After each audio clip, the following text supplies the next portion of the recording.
अन्यथा मैं भी अपना नियंत्रण खो दूंगी।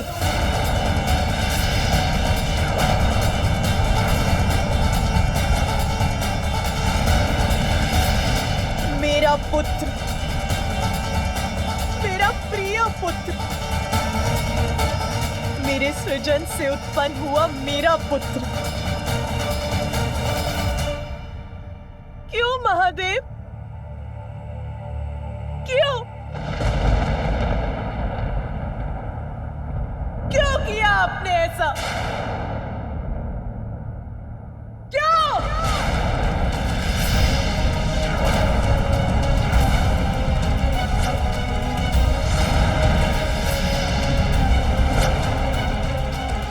देवी पार्वती का क्रोध अपने चरम पर है और अगर उन्होंने प्रचंड रूप धारण कर लिया तो अनर्थ हो जाएगा।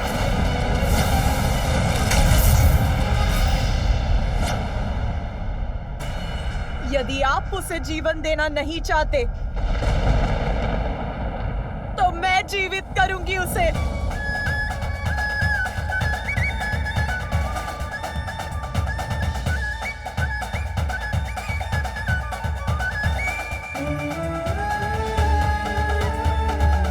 मैंने ही उसका सृजन कर उसे जीवन दिया है, तो मैं ही उसे पुनर्जीवित करूंगी।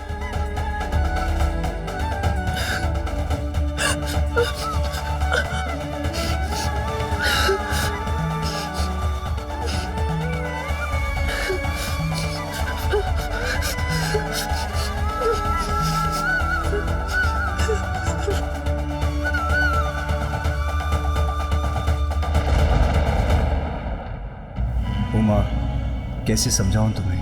तुम्हारे समस्त प्रयास निरर्थक हैं।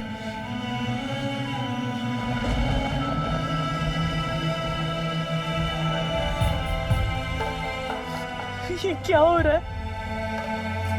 इसका शेष क्यों नहीं बना पा रही हूं मैं? उसे जीवन क्यों नहीं दे पा रही हूं मैं?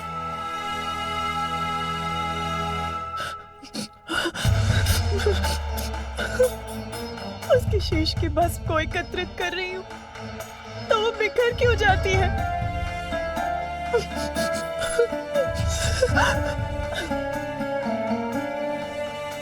रुक जाओ उमा, तुम्हारा प्रयास व्यर्थ है। उसकी माँ हूं मैं। मेरा प्रयास व्यर्थ कैसे हो सकता है? ये शीश मेरे त्रिशूल के प्रहार से भस्म हुआ है और मेरे त्रिशूल से भस्म होकर कोई पुनः जीवित नहीं हो सकता। इसका शीश सदा के लिए नष्ट हो चुका है। ये शीश मेरे त्रिशूल के प्रहार से भस्म हुआ है और मेरे त्रिशूल से भस्म होकर कोई पुनः जीवित नहीं हो सकता। इसका शीश सदा के लिए नष्ट हो चुका है। तो सब कुछ नष्ट हो जाएगा।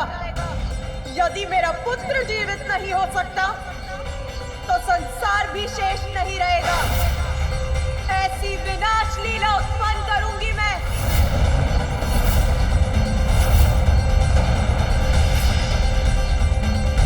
आप सभी नारी को क्या समझते हैं? भले ही कुछ भी होता रहे, आप सभी कुछ भी करते रहे और वो शांति से सब कुछ सहती रहेगी। नहीं,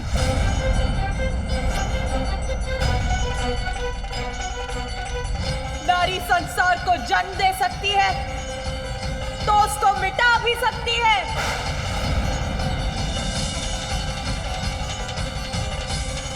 अब सर्वत्र विनाश ही विनाश होगा, कोई शेष नहीं रहेगा।